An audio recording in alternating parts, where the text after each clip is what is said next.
Monsieur le ministre d'État, Madame la ministre, Mesdames et Messieurs les parlementaires, Mesdames et Messieurs les préfets, Mesdames et Messieurs les directeurs, Mesdames et Messieurs, je vous ai invité à l'Élysée pour m'adresser directement à vous, policiers, gendarmes, militaires de l'opération Sentinelle, et à travers vous, à l'ensemble des forces de sécurité intérieure de notre pays, de métropole et d'outre-mer.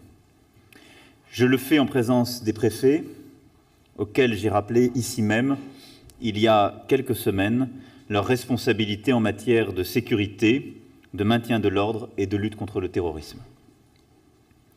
Je le fais devant les ministres pleinement engagés au quotidien dans cette bataille et pleinement engagés dans les responsabilités qui sont les leurs pour à la fois réformer ce qui doit l'être et tenir une action déterminée de l'État. Comme je l'ai dit il y a quelques jours, la première mission de l'État, c'est bien de protéger nos concitoyens et d'assurer la sécurité du territoire. En effet, nous vivons dans un monde plein d'incertitudes, où la nature de la menace a profondément changé. Et ce qui fait votre quotidien depuis maintenant plusieurs années a profondément évolué. Il y a, et je vais y revenir, la menace terroriste. Mais celle-ci, en 2 ans, a opéré des mutations profondes.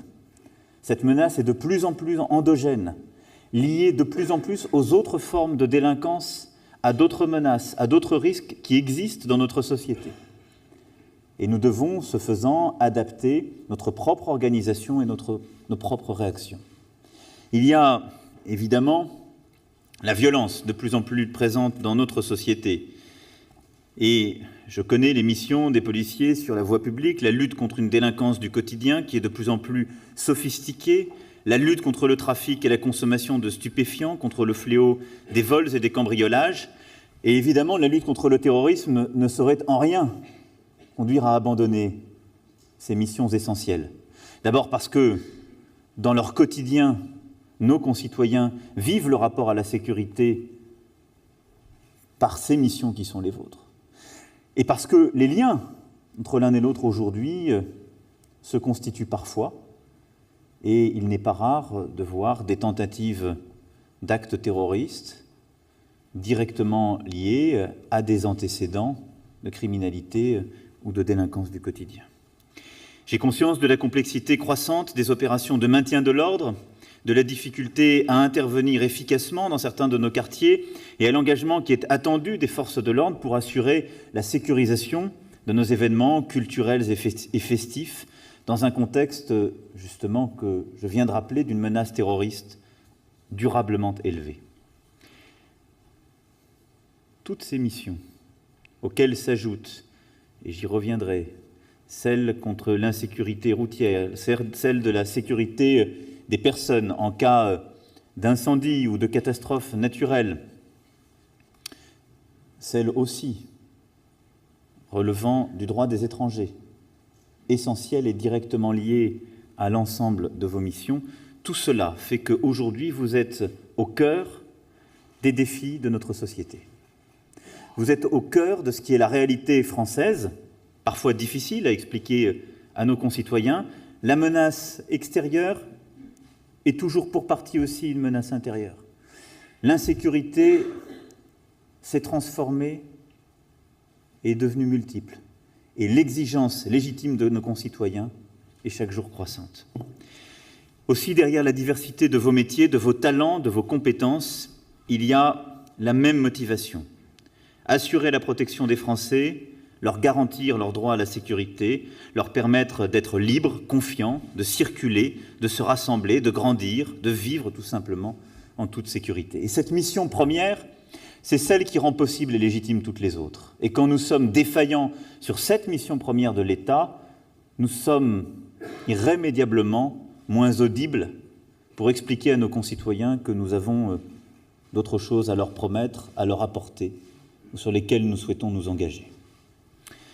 Aussi, ce que je veux aujourd'hui faire devant vous, c'est d'abord vous rendre l'hommage légitime de la nation compte tenu de l'engagement qui est le vôtre. Vous dire que vous incarnez la République, que chaque policier, chaque gendarme, chaque militaire de sentinelle est un visage de la République.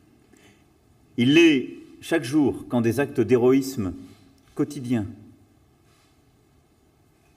sont portés par l'un ou l'autre. Mais il l'est même quand ces hauts faits ne sont pas là. Il l'est au quotidien parce que c'est ce que nos concitoyens cherchent. C'est ce que nos concitoyens reconnaissent dans vos visages. Vous faites honneur à ces valeurs qui garantissent à chacun, quelle que soit sa condition, quel que soit son rang, quel que soit le quartier ou le village où il réside, le droit de vivre en sécurité et de bénéficier sans distinction aucune de la protection de l'État. Et à travers moi aujourd'hui, c'est la nation tout entière qui vous en est reconnaissante. Et ce que je souhaite également, c'est sur chacune des missions que je viens d'évoquer, revenir pour, en quelques mots, préciser à la fois les attentes et les engagements de l'État pour accompagner les missions qui sont et seront les vôtres. Vous dire que ce que je souhaite que nous puissions collectivement faire, c'est de redonner pleinement tout son sens à la mission qui est la vôtre. Je sais que par le passé, les uns ou les autres ont pu considérer que le fil de la mission était perdu, qu'on demandait parfois trop de choses sans priorité, ou qu'alors on demandait d'être fort, on acceptait des faiblesses. Je vais être très clair avec vous. Je vous demande d'être fort et juste. Juste n'est jamais être faible. Mais nous devons une rigueur implacable dans le contexte qui est le nôtre, sur chacun des sujets que j'aborderai.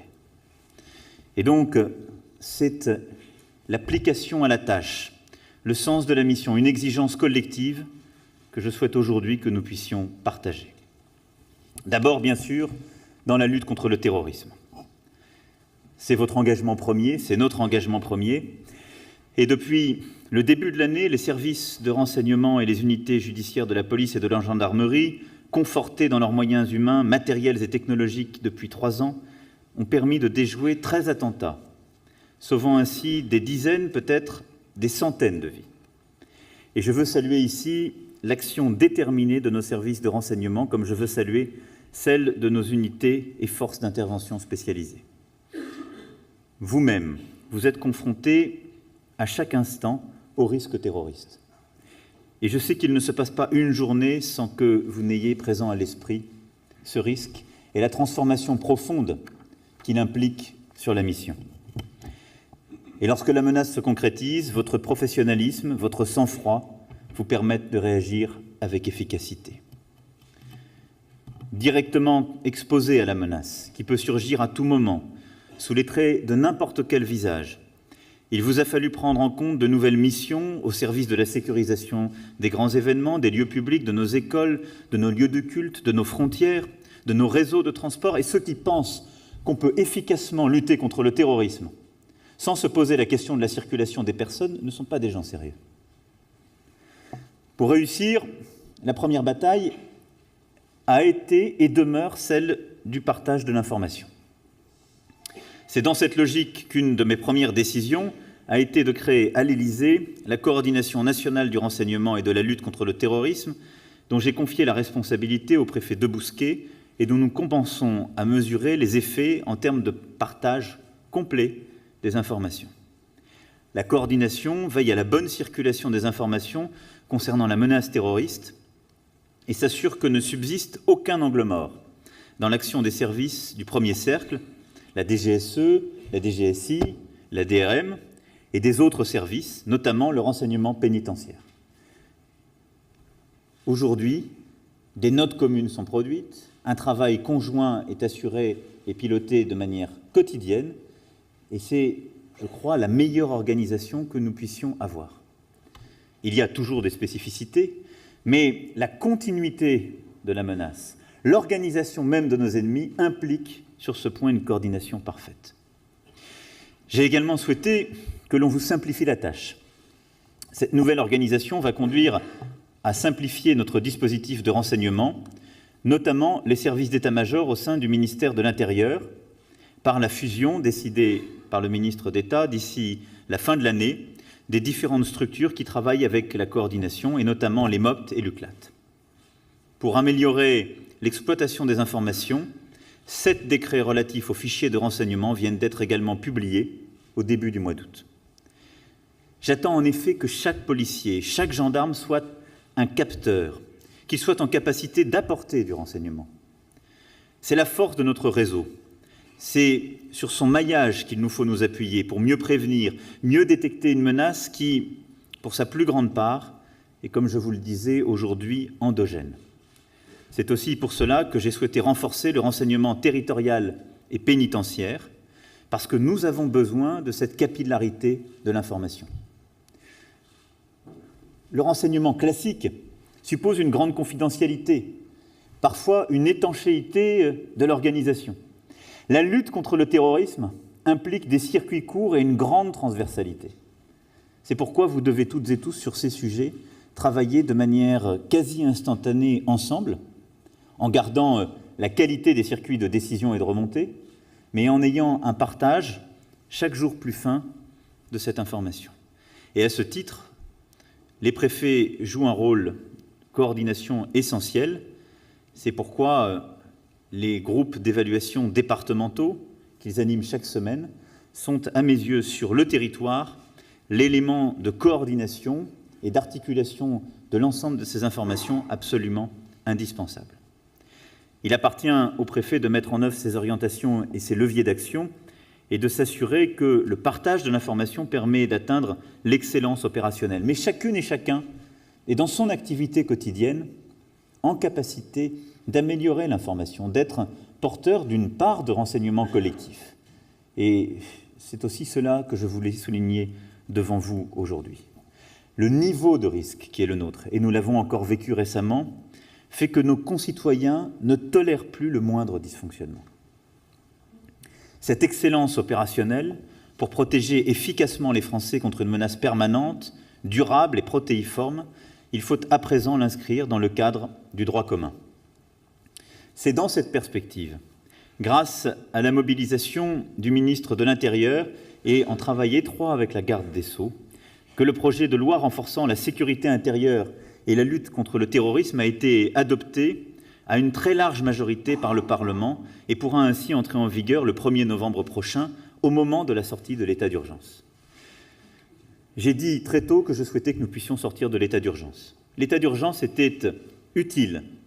Les premiers jours, les premières semaines qui ont suivi les attentats, ils ont permis plusieurs mesures efficaces.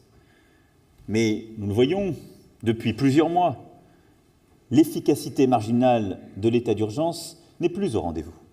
Il ne protège malheureusement pas contre la réalité de certains attentats, parce qu'aucun État, quel qu'il soit, ne permet de protéger et de réduire la menace à néant.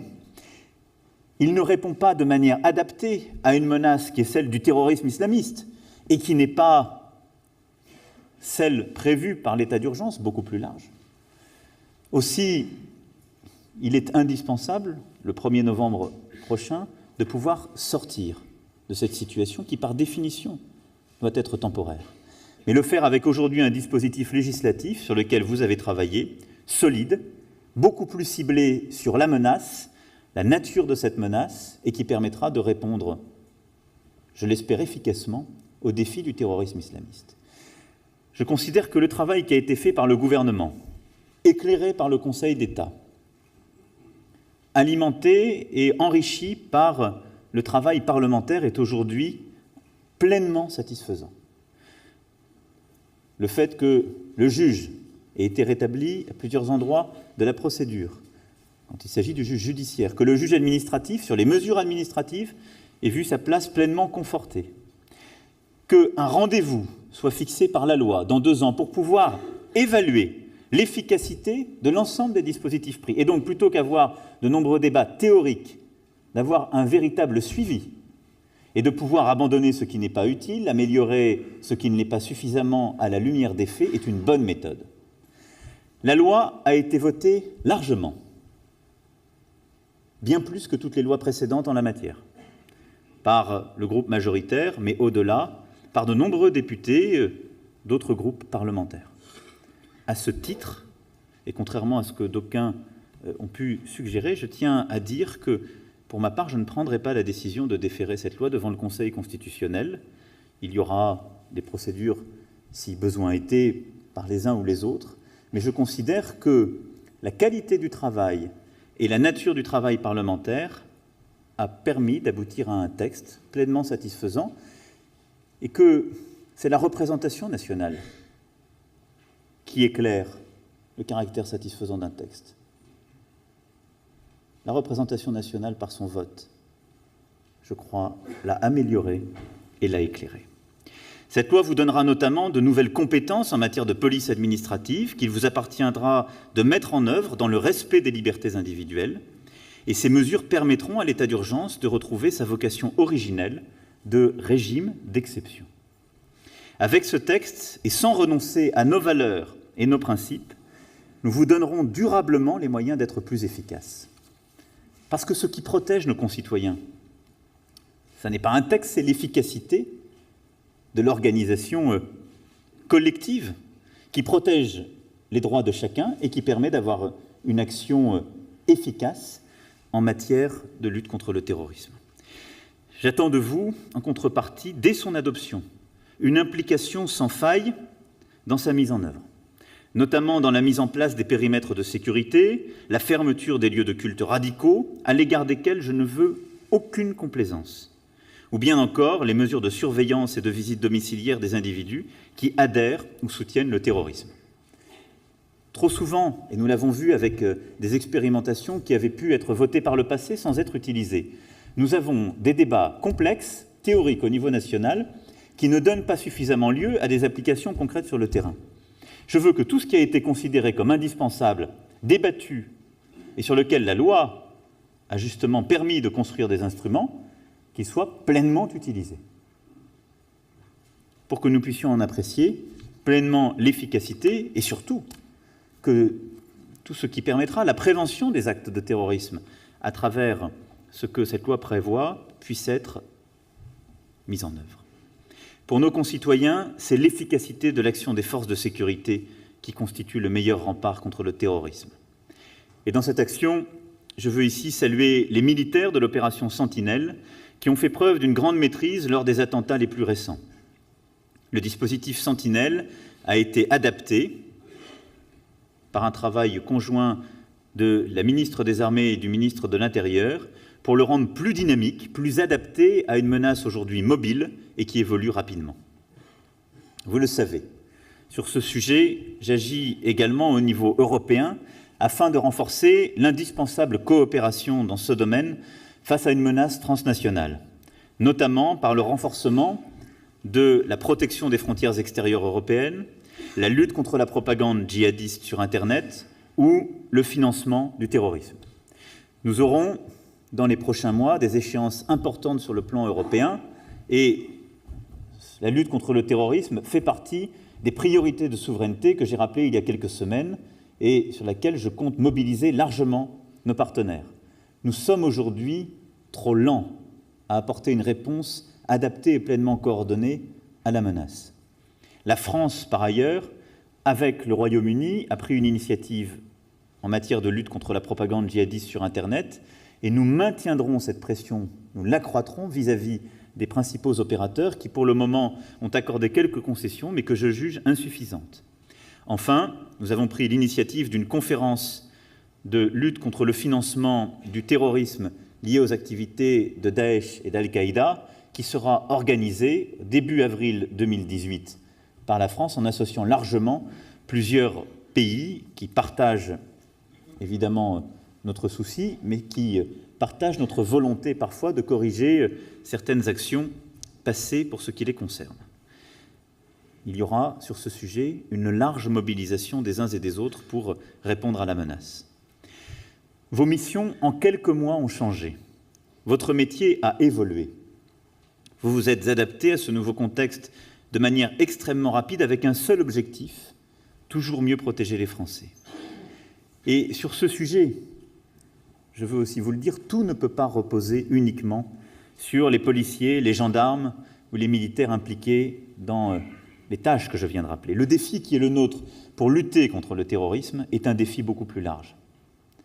Il est d'ordre civilisationnel Et il impliquera aussi, plus largement, de réexaminer la politique de prévention de la radicalisation.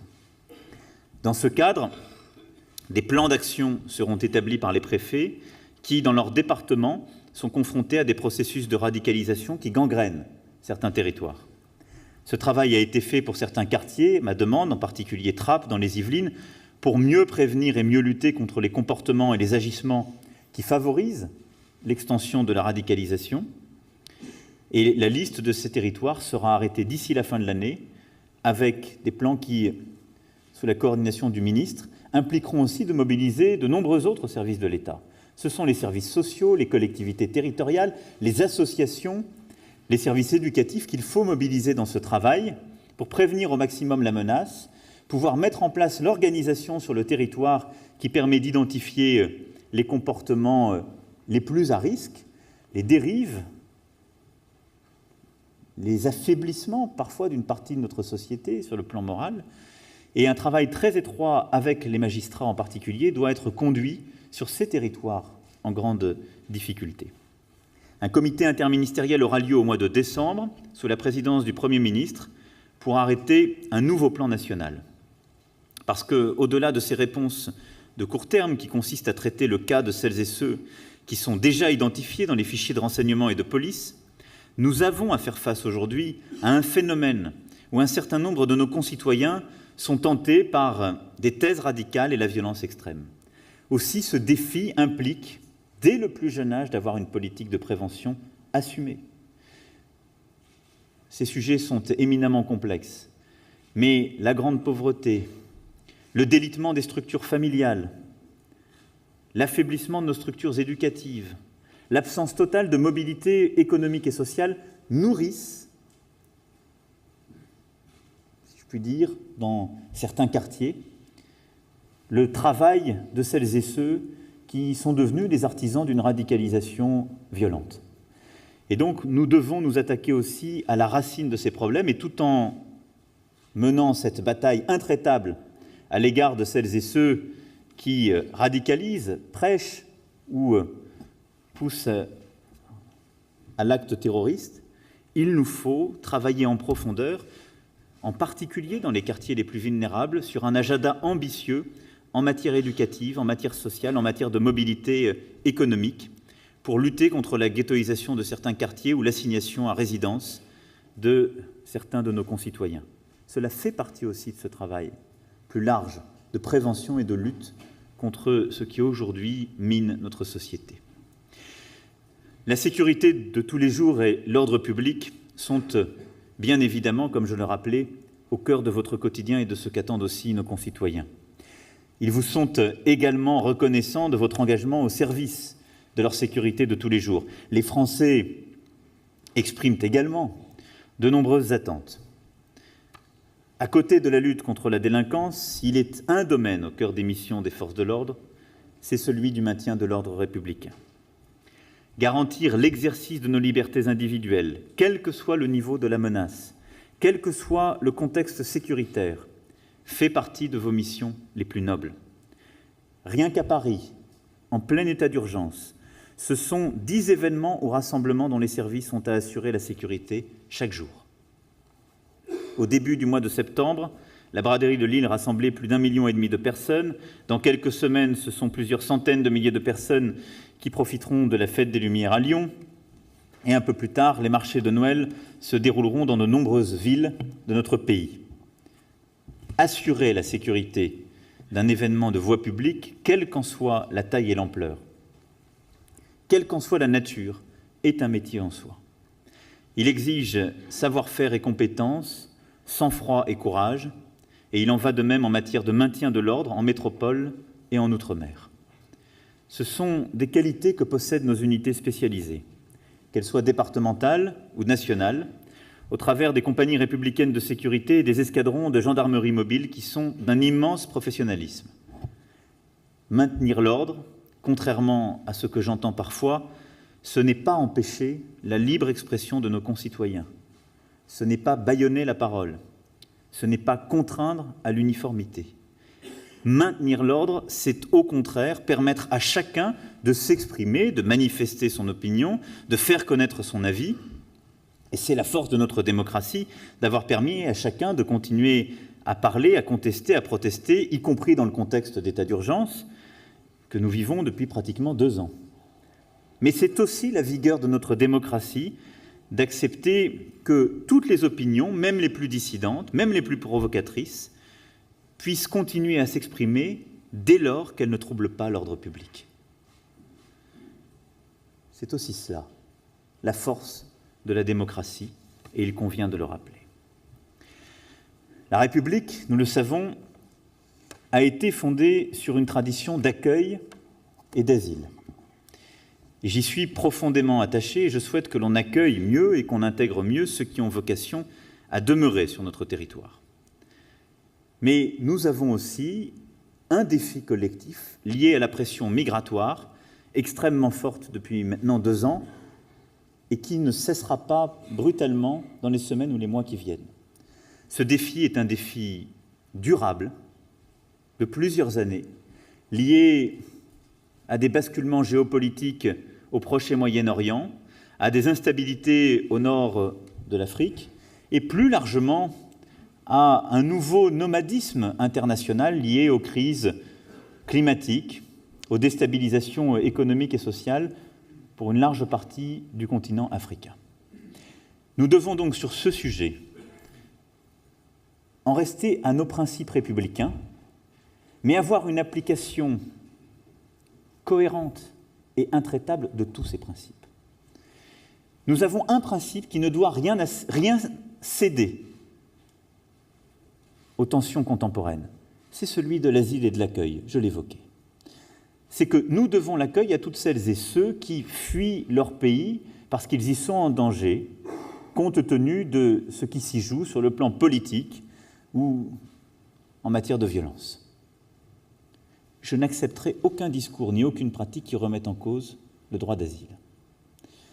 Mais je souhaite que nous ayons l'organisation collective qui permette de répondre humainement et efficacement à ces défis contemporains. Aussi, je l'ai dit dès le mois de juillet dernier à Orléans, je veux que nous puissions accueillir et héberger toutes celles et ceux qui arrivent sur notre territoire. Penser que c'est une pratique efficace de laisser pendant des mois des femmes et des hommes qui ont fui le pire à l'autre bout du monde, qui ont traversé les routes de la misère et tous les trafics à travers l'Afrique et la Méditerranée, penser que nous allons les dissuader, soit en les dispersant, soit en leur faisant faire longuement la queue aux préfectures, ne fonctionne pas. On les disperse un temps, mais ils reviennent. Aussi, je souhaite être intraitable dans les politiques de prévention de ces migrations, et nous allons nous concentrer sur le démantèlement de tous les trafics dans les régions où ils s'y jouent. C'est ce que j'ai lancé dès le 28 août dernier, ici même, avec nos partenaires européens et africains, pour dans toute la bande sahélo-saharienne démanteler les trafics de femmes et d'hommes qui finissent aujourd'hui dans nos pays. Mais je n'accepte pas, parce que c'est inefficace et inhumain, que nous puissions penser que, en quelque sorte, la réponse serait de les laisser vivre dans la rue chez nous. Cela nourrit les pires comportements de la part de celles et ceux qui arrivent, comme de la part de nos concitoyens. Mais je demande aussi que collectivement, nous puissions nous réorganiser. Chacune et chacun doit être hébergé. Mais du moment où il est hébergé, commence la procédure administrative. On ne peut plus accepter d'avoir plusieurs semaines avant de commencer à engager la procédure administrative, plusieurs mois parfois avant de commencer la procédure de l'OFPRA, et d'avoir en moyenne 18 mois de procédure en France, quand on ne retrouve pas avec 2 ans ou 3 ans de procédure. Dans de tels cas, celles et ceux qui arrivent sur notre territoire, quand bien même in fine, ils n'auront pas le droit d'asile, ou n'auront pas de titre de séjour légaux, se retrouvent dans une vie de fait, et nous ne savons plus, à ce moment-là, les reconduire. Donc, il nous faut, en même temps que nous hébergeons, agir beaucoup plus efficacement. Je l'ai dit encore hier aux associations concernées, je demande aux forces de l'ordre, aux services préfectoraux et à l'OFPRA d'agir beaucoup plus vite. Mais je n'accepterai d'aucune association le comportement que je vois parfois aujourd'hui sur le terrain, qui consiste à protéger celles et ceux qui arrivent dans notre pays de tout formalisme administratif. et donc de considérer qu'on puisse héberger sans se soumettre au début de la procédure. Moi, je ne sais pas expliquer aux classes moyennes françaises qu'on va héberger sans commencer à contrôler. Parce qu'à ce moment-là, nous hébergerons beaucoup. Et je n'ai pas le sentiment que nous soyons en situation de le faire aussi largement. C'est donc cette double exigence qui suppose une conversion culturelle de part et d'autre, à laquelle nous devons nous astreindre à marche forcée, dès aujourd'hui. Les délais des procédures administratives, des services préfectoraux, de l'OFPRA seront drastiquement réduits. Je souhaite qu'on puisse le faire au maximum avant même toute modification législative. Et ensuite, nous allons investir beaucoup plus pour intégrer celles et ceux à qui nous donnons des titres. Parce que la pauvreté, la délinquance s'installent sur une non-intégration. Mais je souhaite aussi que nous retrouvions l'efficacité d'une politique de reconduite à la frontière. Collectivement, nous nous sommes installés dans une forme d'acceptation de la pire des situations. Nous accueillons mal, nous avons des procédures trop longues, nous intégrons approximativement et nous ne reconduisons plus. C'est cela la réalité française. Je souhaite que nous accueillions de manière exigeante et conforme à nos valeurs. Je souhaite que nous contrôlions tout de suite, parce que c'est ce que nous devons à nos concitoyens. Je souhaite que nous intégrions de manière irréprochable celles et ceux à qui nous assurons la protection de l'asile ou des titres légitimes. Mais je souhaite que nous reconduisions de manière intraitable celles et ceux qui n'ont pas de titre. Cette conversion, je le sais, prendra des semaines, peut-être quelques mois. Elle impliquera aussi des modifications législatives qui seront portées par le ministre d'État, ministre de l'Intérieur, au début de l'année prochaine dans un texte important. Mais nous devons faire collectivement cette conversion. Nous devons savoir sortir de débats, de postures stériles, où il y aurait d'un côté celles et ceux qui protègent les étrangers, et de l'autre les répressifs. Parce que de fait, les répressifs ne sont plus efficaces, et ceux qui protègent les étrangers ne les protègent plus vraiment. Et au milieu se retrouvent nos concitoyens, attachés au fond d'eux-mêmes à nos principes d'accueil, mais légitimement exigeants pour leur propre sécurité, et conscients du fait que nous devons prendre notre part des défis mondiaux. Mais que, pour citer un ancien Premier ministre, tout en prenant notre part, nous ne pouvons pas accueillir toute la misère du monde. Et donc je souhaite que nous retrouvions ensemble le chemin de cette exigence partagée. Il y aura, le ministre de l'Intérieur a commencé à le faire, un changement profond de l'organisation, d'abord, vous l'avez compris, en termes d'accueil, mais aussi en termes de reconduite. Les Français ne supportent plus l'impuissance publique, et c'est la raison pour laquelle le ministre de l'Intérieur a tiré toutes les conclusions du rapport de l'Inspection générale de l'administration à la suite du meurtre odieux de 2 jeunes filles à la gare Saint-Charles à Marseille. Comment nos concitoyens peuvent-ils comprendre qu'une personne étrangère en situation irrégulière, interpellée 7 fois depuis 2005, sous des identités différentes, se trouve toujours sur le territoire national? Et je n'incrimine personne dans cette affaire. Ce sont des habitudes prises. Je sais aussi que la décision prise par le gouvernement concernant l'équipe préfectorale du Rhône a suscité des interrogations. Mais je dois vous dire que je suis conscient de l'extrême difficulté de la mission, de la surcharge de travail et de la complexité croissante de ces dossiers dans un environnement associatif, médiatique et politique rarement favorable. Les personnes ne sont nullement en cause, mais il n'aurait pas été compris qu'il ne soit tiré aucune conclusion d'une série de dysfonctionnements avérés. C'est aussi pourquoi le ministre de l'Intérieur vient d'adresser lundi au préfet une circulaire leur demandant de s'assurer que les procédures sont appliquées de manière ferme et rigoureuse. Nous devons revoir l'organisation, les procédures, les moyens budgétaires et humains pour reconduire à la frontière les étrangers en situation irrégulière. Et ce sera un des objectifs du projet de loi qui sera présenté par le ministre de l'Intérieur au début de l'année 2018. Plusieurs freins à l'éloignement seront levés et les discussions avec l'ensemble des pays d'accueil ont commencé à être menées et produiront leurs premiers effets dès le début de l'année prochaine. Sur ce sujet, je crois très profondément que nous devons et nous pouvons réconcilier l'humanisme véritable et l'efficacité des politiques publiques. D'abord parce qu'il n'y a pas d'humanisme sans efficacité, et je ne crois pas à un humanisme démagogique. Et ensuite parce qu'il n'y a pas de véritable efficacité si elle n'est au service des valeurs qui fondent notre République et des principes pour lesquels nous sommes unis. Et donc c'est toute cette exigence en termes d'accueil, de contrôle et de reconduite qu'il nous faudra porter et pour laquelle je compte éminemment sur vous. Je porte aussi ces priorités au niveau européen pour refonder notre politique d'asile et d'immigration, sujet qui sera inscrit dès demain au prochain sommet européen. Et face au développement des fausses identités, il faut là aussi développer résolument et plus rapidement l'usage de la biométrie dans nos différents titres d'identité. Les missions qui sont liées à la régulation des flux migratoires sont des missions républicaines. Elles sont au cœur de notre contrat démocratique. Et je ne laisserai à ce titre personne les caricaturer, les mettre en cause, ni mettre en cause celles et ceux qui les préparent et les exécutent, qu'ils soient affectés dans les services des étrangers des préfectures, à la police aux frontières ou dans les services généralistes de police et de gendarmerie. Cela suppose bien sûr que les lois soient appliquées en toutes circonstances, dans le strict respect des personnes et de la dignité humaine. Aucun manquement à la doctrine ou à la déontologie qui organise votre action ne sera à être toléré, mais tous les moyens seront mis en œuvre pour que l'action puisse être efficace. Je veux aussi que nous luttions beaucoup mieux contre l'insécurité routière qui tue chaque année près de 3500 personnes sur nos routes.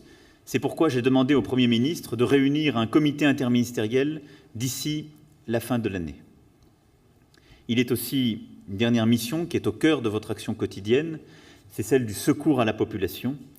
Lorsqu'il n'y a plus personne pour le faire, lorsque l'appel 17 devient le seul et unique recours, c'est la mission qu'ont réalisée en particulier récemment vos collègues dans le Sud-Est et la Corse, à Saint-Martin et aux Antilles, comme j'ai pu m'en rendre compte à l'occasion de mon déplacement il y a quelques semaines au cœur même de la crise, et je veux ici vous en remercier. L'organisation des forces de sécurité civile et de celles et ceux que vous représentez a permis que nous n'ayons, après une campagne d'incendie inédite l'été dernier, à déplorer aucune victime. Ce fut aussi le résultat de l'extraordinaire capacité de réactivité et de coordination de l'ensemble de nos forces sur le terrain et dans l'ensemble des Antilles qui ont dû souffrir de plusieurs ouragans. Là aussi, nous avons au maximum su réduire les conséquences de celle-ci par une organisation irréprochable sur le terrain et un engagement physique, courageux de toutes et tous.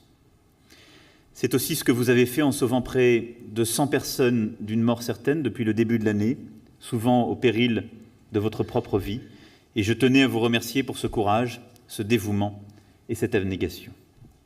Au-delà de cet hommage et de la reconnaissance que je vous exprime au nom de la Nation, je veux aussi vous assurer que je ne peux accepter ce qui porte atteinte à votre fonction ou à votre image. Et tout en explicitant les attentes sur l'ensemble de vos missions que j'ai légitimement à votre endroit, je veux ici aussi revenir sur la protection des agents. Les violences dont vous faites régulièrement l'objet sont inacceptables et doivent être sanctionnées sans relâche. Et je veux le dire ici avec beaucoup de force, parce qu'on ne saurait s'habituer à ces scènes de violence. Parce qu'on ne saurait accepter que la moindre d'entre elles ne soit la cause d'une profonde condamnation, mais de toutes les conséquences qui doivent être indéniablement tirées. Cette violence, elle a ces derniers mois revêtu le visage du crime et de la barbarie. Et je veux ici, cet après-midi, avoir une pensée émue pour Ahmed Berabé, Franck Brinsolaro, Clarissa Jean-Philippe, Jessica Schneider, Jean-Baptiste Chassin, Xavier Jugelet, vos collègues tombés récemment sous les attaques des terroristes. Fauchés en faisant leur métier, lâchement assassinés parce qu'ils avaient choisi d'être policiers, pour l'un sur un trottoir du 11e arrondissement de Paris alors qu'il implorait la pitié, pour l'autre à Magnanville sous les yeux de son fils, pour d'autres sur les Champs-Élysées. Leur visage, je le sais, orne vos commissariats, et c'est à eux aussi que nous pensons cet après-midi. Je n'oublie pas non plus que depuis le début de l'année, 10 gendarmes et policiers ont trouvé la mort en accomplissant leur mission et que plusieurs ont été blessés, victimes d'agressions. La violence exercée contre les forces de l'ordre en marge des manifestations a marqué notre pays. 363 policiers et gendarmes blessés lors des manifestations contre la loi travail.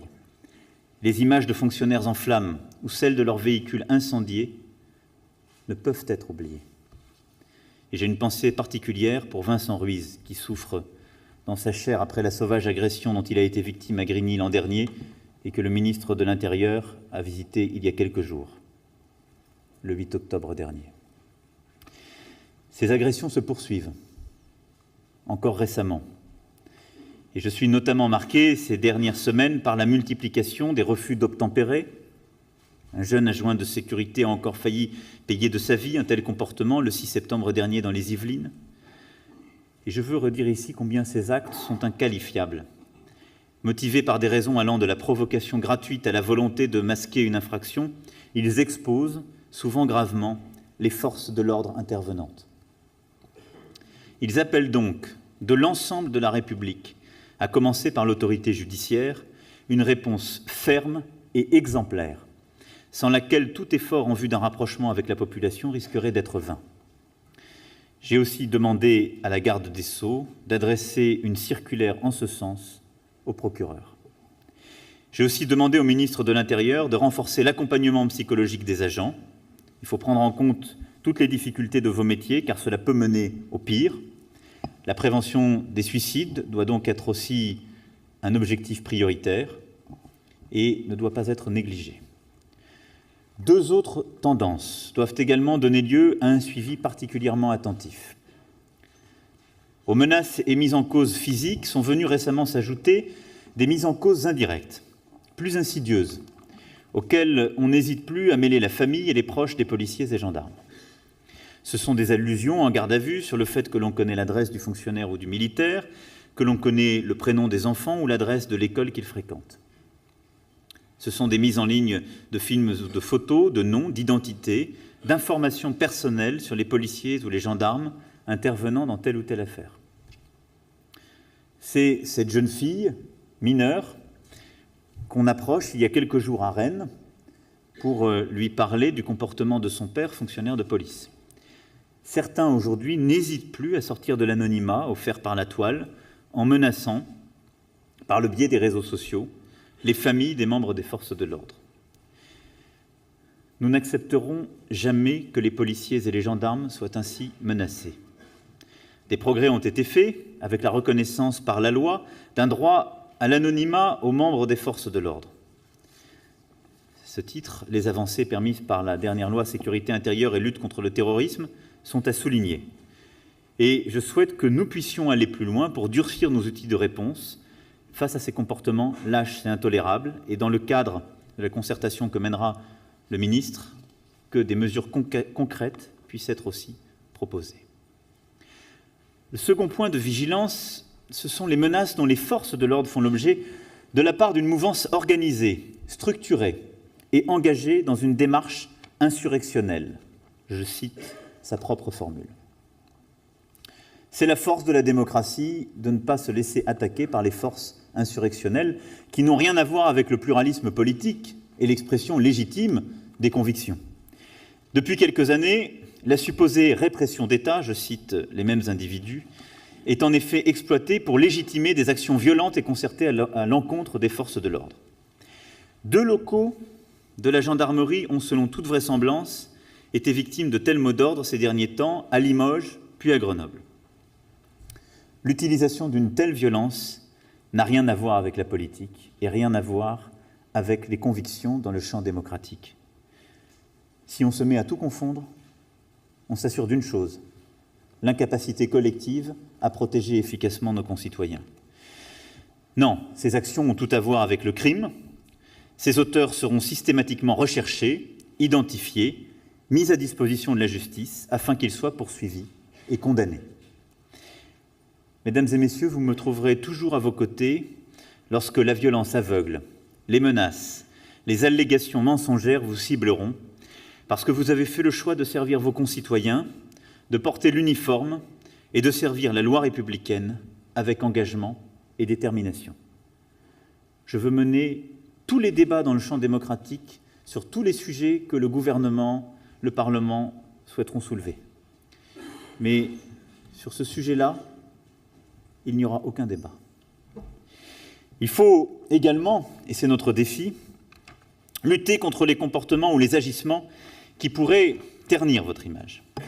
C'est pourquoi j'attends aussi beaucoup de vous en termes d'exemplarité et de déontologie.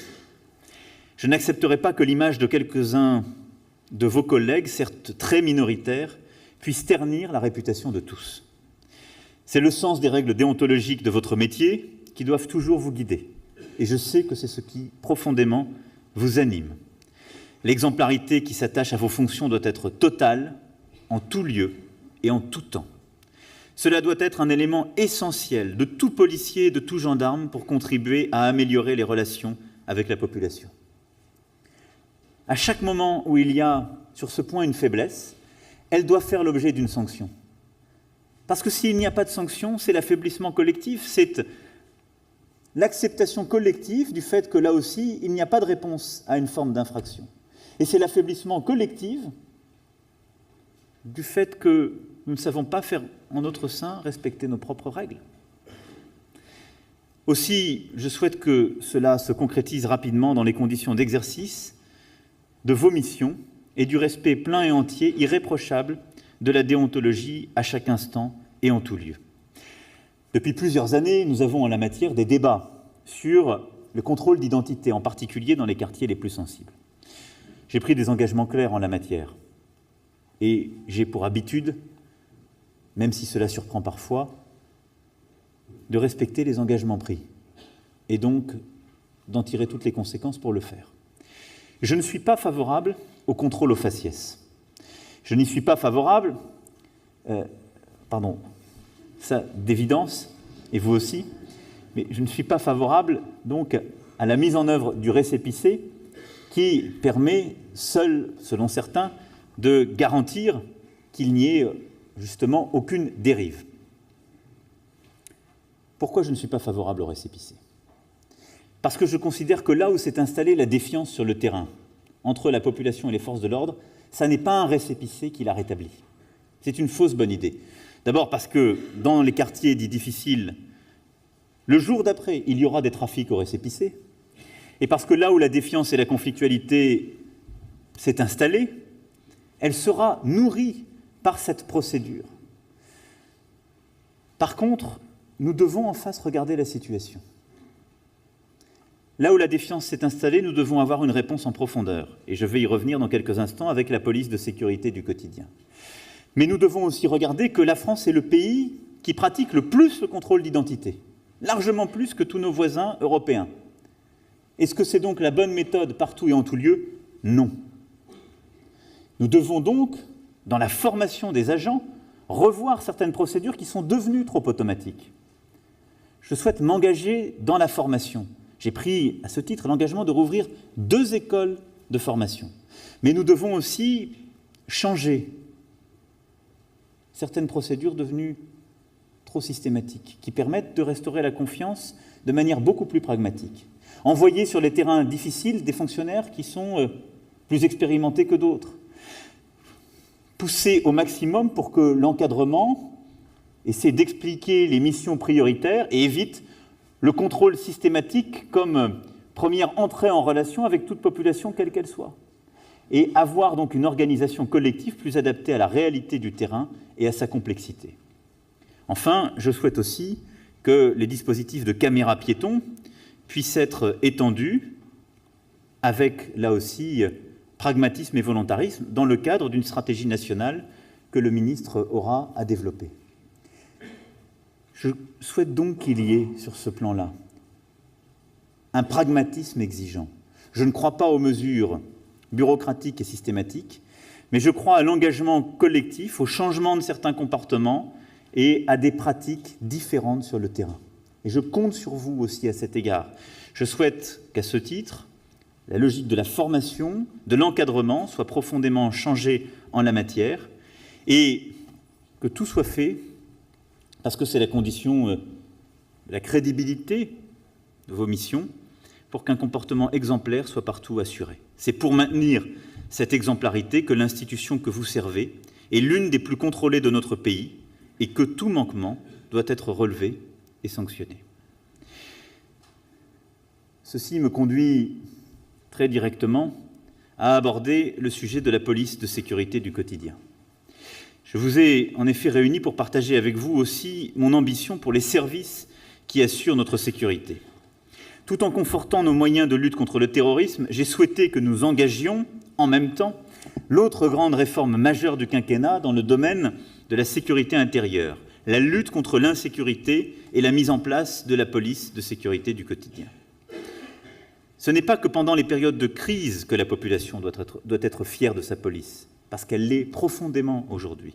C'est tous les jours, en tout lieu, que cette gratitude doit se manifester, grâce à une proximité, un contact renouvelé et la garantie d'une attention accrue à ce qui fait le quotidien des Français.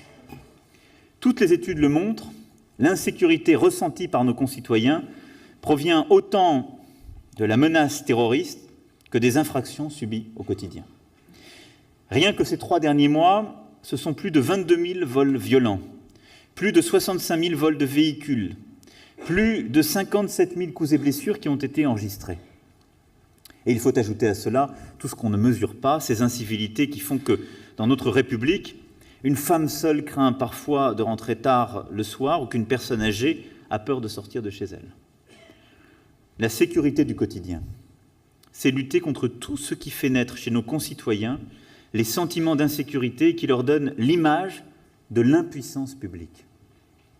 Les cambriolages, les implantations de campements illicites, les rodéos sauvages, les occupations des halls d'immeubles, les incivilités dans la rue et dans les transports, le harcèlement de rue pour les femmes, tout cela alimente le malaise dans notre pays. Il ne vous aura pas échappé que la réforme que je souhaite porter n'est pas le retour à la police de proximité, même si je ne partage absolument pas le procès qui a parfois été fait à cette dernière. La police de sécurité du quotidien vise à sortir de l'opposition stérile entre police de proximité et police d'intervention. Répondre à ces attentes, ce n'est pas remettre en place une police de proximité avec des postes de police statiques dans les quartiers. Ce n'est pas, comme on l'a parfois dénoncé, aller jouer au football avec les jeunes. C'est au contraire exercer votre métier de policier qui représente une autorité, qui conforte et qui rassure, mais qui rappelle aussi les règles de vie en société chaque fois que c'est nécessaire. Et donc c'est penser des modes d'action beaucoup plus granulaires sur le terrain, souvent beaucoup plus mobiles, et sans demander aux policiers de devenir des éducateurs, de retisser avec les associations, avec les élus locaux, avec la police municipale, des formes d'action rénovées qui, dans certains endroits de la République, de manière expérimentale, ont pu ces dernières années voir le jour, pour être beaucoup plus efficaces par rapport à la nature de la menace. La réforme que je souhaite porter n'est pas non plus une énième réforme à minima dont la police a particulièrement souffert ces dernières années. Je ne souhaite pas, en effet, comme cela a été fait, des patrouilleurs au BST et aux UTEC, vous obliger à vous réorganiser par circulaire en vous concentrant sur l'accessoire au détriment de l'essentiel ou en vous faisant ainsi oublier le sens premier de votre mission. Je souhaite que cette réforme consiste véritablement à transformer, à redonner du sens à l'action de la sécurité publique, à redonner toutes ses lettres de noblesse à la mission première d'un gardien de la paix, d'un militaire de la gendarmerie, le service de la population, la lutte contre la délinquance et la criminalité du quotidien. Cette réalité a pu parfois être occultée par la priorité donnée à la lutte contre le terrorisme. Or, l'expérience enseigne que l'on ne va pas lutter efficacement contre l'un sans l'autre, de même que la lutte contre la petite et moyenne délinquance ne s'oppose pas à celle contre le terrorisme et la grande criminalité, elle en constitue le socle. Pour retrouver des marges de manœuvre et mieux lutter contre les délits, les nuisances, les incivilités ressenties au quotidien, il vous faut des moyens, humains, matériels, technologiques. Ils vous seront donnés sur la durée du quinquennat. Mais il vous faut aussi un cadre d'action renouvelé. Le ministre de l'Intérieur a lancé les travaux de préfiguration de la police de sécurité du quotidien en septembre.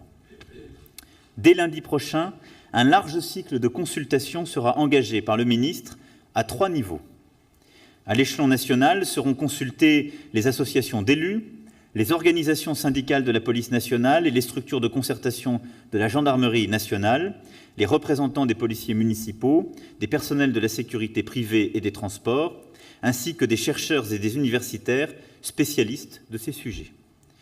Une mission sera diligentée sur la coordination entre police nationale, police municipale et la sécurité privée, je pense aussi à la sécurité menée par les entreprises, pour développer un continuum de sécurité.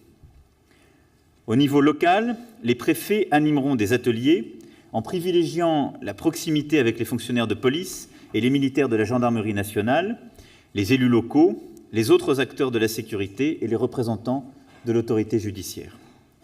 Enfin, le ministre de l'Intérieur a souhaité que ce dispositif soit complété par la consultation de chaque fonctionnaire de police et militaire de la gendarmerie. Aussi, chacun recevra un questionnaire ouvert.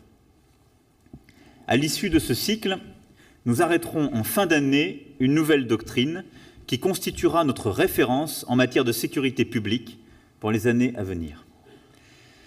La doctrine qui sous-tend la police de sécurité du quotidien consiste à placer le service du citoyen au cœur du métier de gendarme de policier, alors que la police d'ordre est aujourd'hui organisée de manière verticale depuis Paris.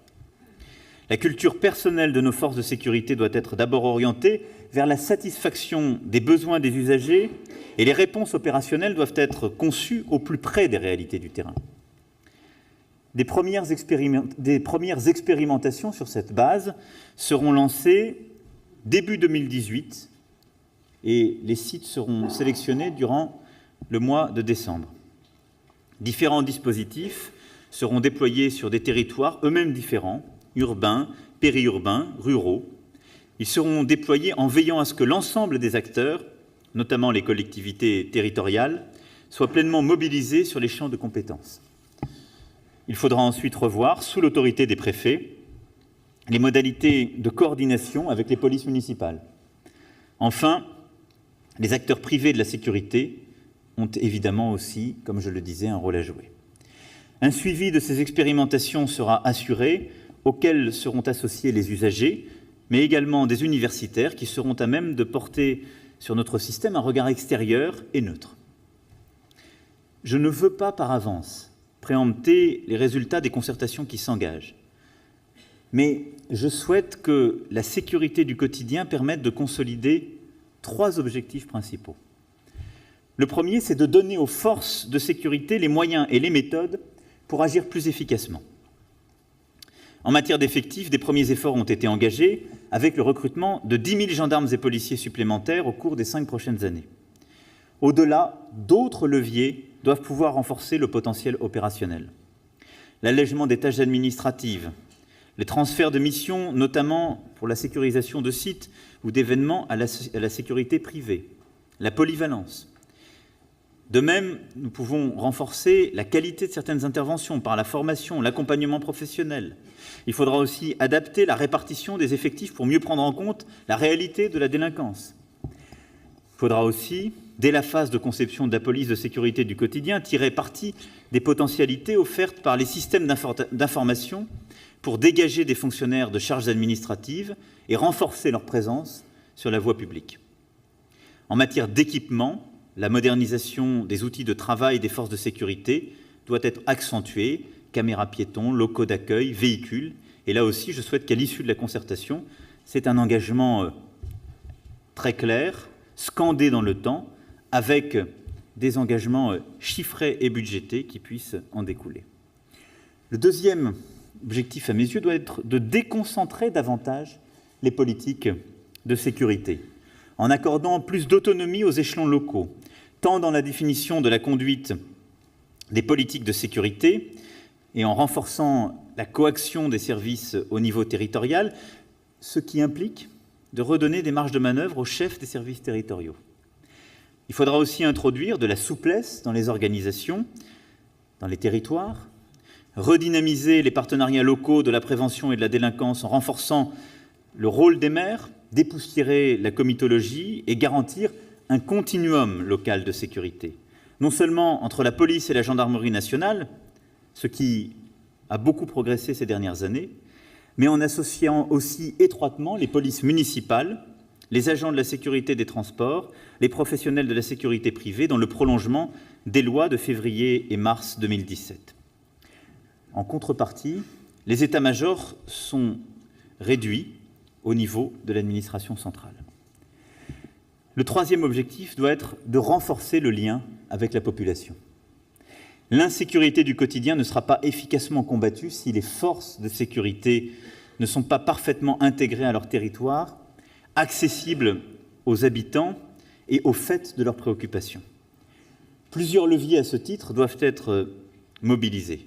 Mieux analyser et prendre en compte les attentes de nos concitoyens en matière de sécurité, ce qui implique de faciliter davantage l'accès aux services publics de la sécurité, de mieux communiquer sur les résultats de notre action, d'en rendre compte régulièrement à la population, de développer davantage la participation citoyenne à l'action de sécurité, que ce soit par l'association à des missions ponctuelles, un engagement sur la durée ou la représentation au titre de la sécurité dans les conseils de quartier. Nos concitoyens doivent être plus impliqués de manière beaucoup plus systématique dans leur sécurité pour promouvoir une société de vigilance. Je veux, à cet égard, que la réforme de la police de sécurité du quotidien soit profondément ambitieuse et que la concertation ainsi ouverte puisse conduire à une véritable transformation de cette mission essentielle pour votre quotidien. Et cette mission qui structure les jours et les nuits de nombre de vos collègues, mais également pour nos concitoyens. Et je suis convaincu que si nous parvenons à réussir ce triple défi que je viens d'évoquer, nous résorberons plus rapidement possible la défiance qui s'est parfois instaurée dans certains quartiers. C'est la réponse la plus efficace à celle-ci. Je souhaite que cette réforme soit pleinement articulée et concomitante avec celle de la procédure pénale et de la justice conduite par la garde des Sceaux. En effet, la réforme de la procédure pénale et les réponses judiciaires doivent contribuer à améliorer l'exercice de vos missions. Des engagements clairs ont été pris en la matière et ils seront tenus. La réforme visera à rendre plus effective la réponse pénale avec la forfaitisation de certains délits sur laquelle le travail technique vient d'être engagé.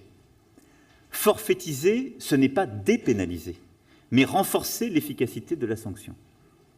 Car la police de sécurité du quotidien doit avoir des instruments adaptés à la réalité du terrain, à ce que constatent tous les jours les policiers, les gendarmes et les magistrats. Et nous avons aujourd'hui une situation,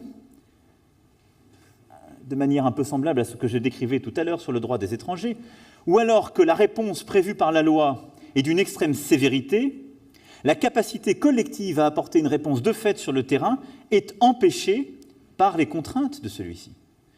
Nous avons pénalisé, nous le savons, nombre d'actes, mais dont la réalité de la réponse pénale in fine est extrêmement réduite. Classement sans suite, rappel à la loi, au bout de délais de procédure, inadmissibles pour notre population, mais qui ne sont que la conséquence, dans les quartiers les plus difficiles, de la thrombose de l'activité judiciaire. Nous devons donc proportionner la réponse pour permettre aux forces de l'ordre d'être crédibles sur le terrain et d'apporter la réponse la plus rapide à ce qu'ils constatent, pour d'abord dissuader les délinquants les plus mineurs et essayer justement de changer les comportements, pour que la population sur le terrain s'aperçoive qu'il y a une réalité de la réponse, et non pas des réponses qui parfois durent des mois, et soulager les magistrats de procédures qui ne sont pas prioritaires, et qui ne le seront jamais, et qui viennent aujourd'hui engorger une activité qui doit là aussi faire l'objet de moyens supplémentaires et que nous allons reprioriser dans le cadre des chantiers de la justice lancés par la garde des Sceaux. La réforme de la procédure pénale ne se réduira pas à ces quelques mesures. Elle visera plus fondamentalement, plus profondément à redonner du sens au travail des officiers de police judiciaire et par voie de conséquence aussi aux magistrats. La garde des Sceaux, en lien avec le ministre de l'Intérieur, lance ce chantier de simplification de la procédure pénale, qui doit permettre de faire remonter les propositions de terrain des magistrats et des forces de l'ordre. Là aussi, je ne veux pas préempter ces conclusions. Tous les sujets devront être mis sur la table et il n'y aura aucun tabou. Réforme et simplification des cadres d'enquête, harmonisation des régimes procéduraux, pouvoirs respectifs des officiers et des agents de police judiciaire, allègement du formalisme des actes, réflexion sur l'oralisation de certaines procédures, enregistrées avec les techniques contemporaines, dématérialisation et accès simplifié aux fichiers, prise de plainte à distance. Je pense qu'il n'est pas révolutionnaire de considérer qu'à l'heure du smartphone et de l'Internet, on puisse permettre aux fonctionnaires de police, aux gendarmes et aux magistrats d'éviter la saisine sur des appareils de type dactylographique et la ressaisine des mêmes procès-verbaux quelques semaines plus tard. Je pense que nous pouvons collectivement y arriver. C'est un défi raisonnable. Donc nous allons le faire. Tout doit être discuté, tout doit être examiné, tout doit être débattu, tout le sera. Et je sais que dans vos rangs, les attentes sont immenses. Je l'ai constaté à chaque fois sur le terrain. Moi, j'ai toujours vu des militaires et des fonctionnaires attachés à la mission, en recherche de sens de la mission. Et donc, quand ils sont découragés de quelque chose, ça n'est pas de la nature de la menace. J'ai toujours vu des braves et des vaillants. Ils sont découragés de l'inefficacité de la procédure collective et de la lourdeur de tâches inutiles et totalement obsolètes, et légitimement. Et donc, comme je veux redonner du sens à la mission, des priorités en même temps que j'ai de l'exigence, je veux que ces réformes puissent dégager de toutes ces procédures obsolètes, ridicules, qui entravent le quotidien. Il s'agit ni plus ni moins que de redonner non seulement du sens, mais du temps, des marges de manœuvre pour les enquêtes, pour les investigations, pour aller justement travailler afin que la vérité se manifeste. Et la réforme de la procédure pénale sera un moyen de redonner des marges aux fonctionnaires et aux militaires de la gendarmerie, de redonner du sens et de retrouver aussi de l'attractivité pour ces métiers qui doivent attirer les plus jeunes et nous permettre d'attirer les talents parce que nous en avons besoin compte tenu de tous les défis que j'évoque depuis tout à l'heure. Nous avons sur ce sujet aussi un devoir de réussite.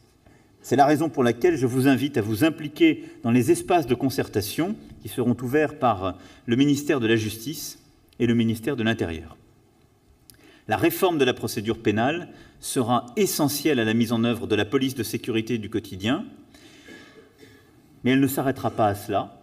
Et je souhaite que, par cette réforme, nous puissions pleinement mettre en lumière le fait que nous pouvons être encore plus exigeants en matière de respect des libertés individuelles, des procédures, de ce qui fait la dignité de l'État républicain, que nous puissions améliorer le travail des magistrats et leur permettre de rendre dans de meilleures conditions de la justice. Et, dans le même temps, de permettre de mieux travailler et de mieux concentrer nos forces de l'ordre sur leur mission première. Aujourd'hui, l'ensemble des fonctionnaires et militaires qui œuvrent à cette mission sont dans une situation de souffrance parce qu'ils subissent de part et d'autre, en quelque sorte, une situation d'impossibilité et des contraintes excessives. Cette réflexion devra s'accompagner de la possibilité aussi d'avancer sur certaines innovations sur lesquelles je me suis engagé, en particulier la possibilité d'enjoindre aux fauteurs de troubles, sous le contrôle du juge, des mesures d'éloignement du territoire concerné pendant une durée de temps et des innovations importantes pour, au quotidien, rendre le travail plus efficace pour nos forces de l'ordre. Mesdames et messieurs, votre engagement, votre détermination, votre passion pour votre métier, c'est ce qui vous rassemble, c'est aussi ce qui vous honore, et c'est ce qui oblige également le gouvernement à vous donner les moyens d'exercer vos missions dans les meilleures conditions. Sur ce sujet, j'ai entendu le malaise qui s'est exprimé il y a un an et qui continue encore de s'exprimer, relayé notamment par vos représentants ou vos organisations syndicales. Ce malaise, il nous faut l'entendre, il nous faut le prendre en compte, et en retour, j'invite les agents aussi à se méfier de certaines formes de contestation qui suscitent des interrogations dans l'opinion, qui provoquent de l'incompréhension lorsque ceux qui sont chargés de faire respecter la loi s'en exonèrent, et qui, je le sais d'ailleurs, conduisent à la désapprobation de celles et ceux qui portent vos voix syndicales. Vous n'avez pas besoin de cela pour faire entendre votre voix. Alors même que 12 500 emplois ont été supprimés entre 2007 et 2012, alors même que les crédits d'investissement n'ont pas cessé de diminuer à compter de 2007, un effort massif, légitime, absolument nécessaire a été engagé ces dernières années au profit des forces de l'ordre avec la création de 9 000 emplois et l'augmentation de crédits d'investissement depuis 2015. Qu'on ne s'y trompe pas, cependant, les effets des décisions prises il y a 10 ans ne sont pas pour autant annihilés. Ils laissent encore des traces profondes dans les services et un sentiment d'incompréhension. Mais le rattrapage est puissamment engagé. Il est massif, significatif, et il va se poursuivre. Il va même s'accroître dans les années à venir. Car on ne peut en effet accepter que dans notre pays, nos forces de sécurité intérieure travaillent dans des locaux vétustes, surtout lorsque ces locaux font aussi office, pour les gendarmes, de logement. On ne peut accepter que, face aux menaces auxquelles nos forces de sécurité sont exposées, elles ne disposent que d'un armement ancien, d'un matériel ou d'applications informatiques obsolètes. On ne peut accepter qu'elles en soient réduites à utiliser des véhicules et du matériel hors d'âge. Je vous le dis très directement. Vous pouvez, pour agrémenter les déplacements du ministre de l'Intérieur, lui distribuer des photos ou des bons points ou des mauvais points, mais je n'aurai pas besoin de cela pour prendre l'engagement que l'État sera au rendez-vous de la sécurité durant ce quinquennat. Aussi, alors même que nous réalisons 20 milliards d'euros d'économies au plan national, j'ai veillé avec le Premier ministre et le ministre de l'Intérieur à ce que la sécurité intérieure soit érigée au rang de priorité budgétaire pour 2018 et que les engagements pris ces 2 dernières années pour la sécurité soient sanctuarisés. 10 000 emplois supplémentaires de policiers et de gendarmes seront créés sur la durée du quinquennat. 7 000 emplois seront alloués au cours de ces 3 prochaines années sur les exercices 2018-2020. Le budget consacré aux missions de sécurité augmentera ainsi de 1,5 % en 2018. L'effort consenti à partir de 2015 à travers les plans de lutte antiterroriste est ainsi non seulement préservé, mais accentué. En 3 ans, le budget consacré à la sécurité intérieure aura ainsi augmenté d'un peu plus de 9 %. La seule part consacrée au fonctionnement et à l'investissement aura progressé quant à elle de 16 %. Dès 2018, nous procéderons au recrutement de 1 870 personnels et militaires supplémentaires. Un chiffre illustre l'ampleur de l'effort accompli, alors qu'en 2012, 488 élèves gardiens de la paix seulement étaient incorporés dans les écoles de police. Nous en accueillerons plus de 4 500 l'an prochain. L'effort sera porté sur les effectifs, mais il le sera également sur les conditions de travail, puisque les crédits consacrés à l'investissement et au matériel seront en progression de 1,9 %. Cela concernera notamment l'investissement dans l'immobilier, dont les crédits seront augmentés tant pour la police que pour la gendarmerie, alors même qu'ils atteignent déjà cette année leur point haut depuis 10 ans. Pour chacune des 2 forces, le budget immobilier dont nous disposons est sans précédent. Cet effort, il est prévu dès l'an prochain, mais il n'est pas prévu que l'an prochain. Il est garanti sur la durée du quinquennat, ce qui donne à vos responsables, ce qui vous donne une lisibilité accrue et la possibilité d'accélérer le rattrapage engagé il y a 2 ans.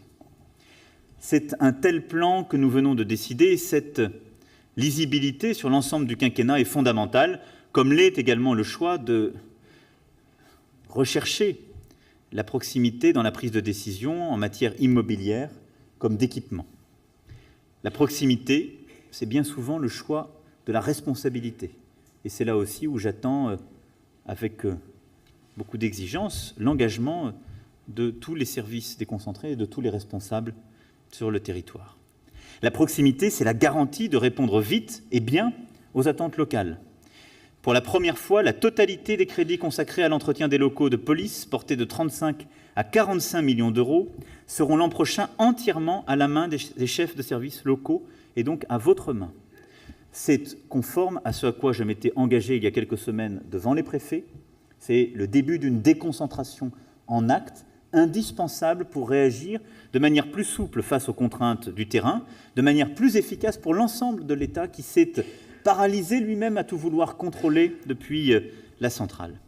C'est vous qui connaissez le mieux les besoins, qui pouvez prendre les meilleures décisions en lien avec les militaires, les fonctionnaires et les organisations qui les représentent. Je compte sur vous pour vous saisir des nouveaux moyens d'action qui vous sont ainsi donnés. Et ce choix résolu de la déconcentration et de la responsabilisation, il est fait pour 2018 comme pour les années à venir, dans la police comme dans la gendarmerie. Je veux aussi que la chaîne logistique soit entièrement revue, tant en matière d'équipement que d'informatique, tant en métropole qu'en outre-mer, car les moyens alloués mettent trop de temps à être déployés sur le terrain et ne correspondent pas toujours à vos besoins. À l'image de la réforme conduite par le ministère de la Défense avec la création des bases interarmées de défense, le ministère de l'Intérieur doit aller au bout de cette réforme au niveau zonal, en renforçant l'organisation et surtout le pilotage des secrétariats généraux à l'administration du ministère de l'Intérieur. Je vous demande aussi d'optimiser l'utilisation des moyens et de conduire les indispensables réformes de structure. Il faut que nous progressions plus rapidement dans les mutualisations nécessaires entre la police et la gendarmerie, dont le chantier doit progresser plus vite, notamment sur les fonctions support. Et vous aurez une capacité d'initiative dans ce domaine.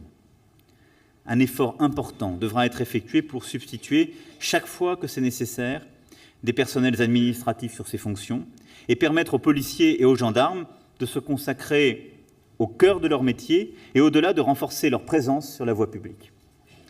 Il faudra enfin aller au bout des redéploiements territoriaux entre la police et la gendarmerie en matière de sécurité publique et réexaminer la répartition des effectifs sur le terrain et évoquer la question sensible des cycles horaires et du temps de travail. Sur ce sujet du temps de travail, je dirais aussi très clairement que ma détermination est complète pour que aussi bien la gendarmerie que le ministère des Armées ne soient pas concernés par la directive bien connue. Les choses sont claires, notifiées à qui de droit et seront portées jusqu'à leur terme. Je veux que la police et la gendarmerie prennent résolument le virage de la transformation numérique. J'ai demandé au ministre de l'Intérieur un plan quinquennal de numérisation. Il faudra faciliter davantage l'accès aux services publics de la sécurité en tirant pleinement parti des possibilités et des opportunités ouvertes par le numérique. Les tablettes Néo pour les policiers et les gendarmes, les procédures dématérialisées, les plateformes uniques de réception des appels de secours, comme en disposent déjà certains de nos voisins européens, des applications modernisées. Nous devons aussi renforcer le contact avec la population par les patrouilles, l'accueil avec les brigades et les commissariats. Et donc, là aussi, je souhaite que cet engagement de moyens aille avec un engagement en termes d'innovation et d'innovation organisationnelle également, qui doit être au rendez-vous. Je pense également à la mise en place, sous 3 ans maximum, de la plainte en ligne pour nos concitoyens, chantier partagé là aussi par la garde des Sceaux et le ministre de l'Intérieur. Je pense au logiciel de procédure afin qu'il soit conçu dans une réelle optique de mutualisation police-gendarmerie. Lorsqu'un citoyen dépose plainte au commissariat ou en brigade, cette plainte doit pouvoir être transmise de manière dématérialisée à la justice, sans qu'il soit besoin de tout ressaisir. Il faut une procédure unifiée à un moment où la justice va bénéficier elle-même d'un grand plan de numérisation. Et donc, ces transformations seront appuyées par un engagement budgétaire clair de l'État. Le Premier ministre a présenté il y a quelques semaines le grand plan d'investissement. Il permettra de financer, pour le ministère de l'Intérieur comme pour le ministère de la Justice, ces profondes transformations. Mais je souhaite que nous puissions aller au bout des innovations organisationnelles et des innovations aussi sociales qu'elles permettront. Les policiers, les gendarmes et les sapeurs-pompiers utilisent aujourd'hui des équipements radio qui ont été conçus en 2G, je crois, sous votre contrôle collectif, ce qui n'est pas totalement au goût de l'innovation du jour, et qui ne permettent pas, par exemple, la transmission d'importantes quantités de données ou d'images en temps réel depuis le terrain. Aussi, un des grands projets régaliens sera le réseau radio du futur à haut débit, commun à la police, la gendarmerie et la sécurité civile, qui devra bénéficier d'un haut niveau de résilience en cas de crise et des meilleures technologies numériques disponibles. Ce sera un grand projet industriel français et européen dont le déploiement doit se faire le plus rapidement possible et fait aussi l'objet d'un engagement clair en termes financiers dans le cadre du grand plan d'investissement. Enfin, J'agis également pour que l'Europe puisse donner tous les moyens juridiques et techniques aux agents de terrain, notamment à ceux chargés du contrôle aux frontières, pour accéder plus facilement aux grandes applications informatiques européennes, Eurodac, SIS, etc., dans le cadre du chantier lancé sur l'interopérabilité des systèmes d'information en matière migratoire et de sécurité. Certains de ces chantiers sont d'ampleur et s'inscriront dans le temps long, mais le maximum d'entre eux doivent être conduits le plus rapidement possible, parce que leur mise en œuvre s'impose. Vous l'avez compris, rien ne sera négligé dans le cadre de cette stratégie que je voulais aujourd'hui vous présenter, parce que je considère que le quotidien, les moyens mis à disposition, les procédures qui font votre tâche de chaque jour sont déterminants là aussi pour construire la crédibilité de l'encadrement supérieur et du commandement.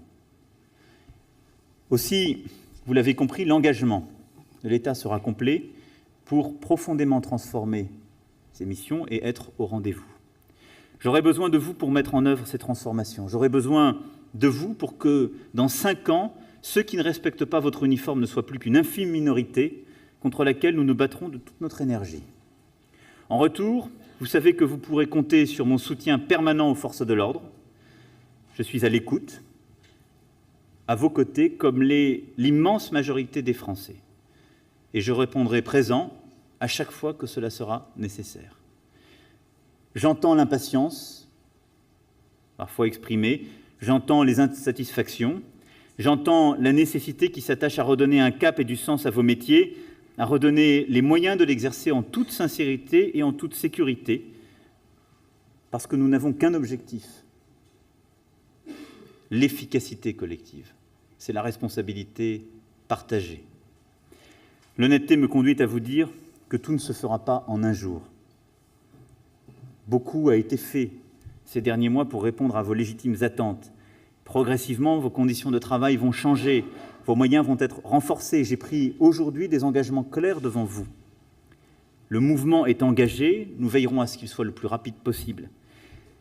Mais toutes les transformations culturelles, organisationnelles, ce dont j'ai essayé aujourd'hui devant vous de redonner le sens, nous devons l'engager collectivement le plus rapidement possible. Nous devons avoir cette exigence collective. Nous devons retrouver ce sens et l'expliquer à l'ensemble de la population. Et je suis convaincu que par cet engagement, celui des moyens mis en face, celui de la modernisation de nos propres organisations et de nos moyens, ce sera la condition collective de notre réussite. Avec le ministre d'État, je veux mener cette démarche de transformation avec vous, avec détermination, dans le cadre d'un dialogue social approfondi et confiant avec vos différents représentants, mais vous l'avez compris, avec une ambition extrême à laquelle je ne céderai rien, ni sur les principes, ni sur l'efficacité. Merci pour votre attention. Vive la République et vive la France.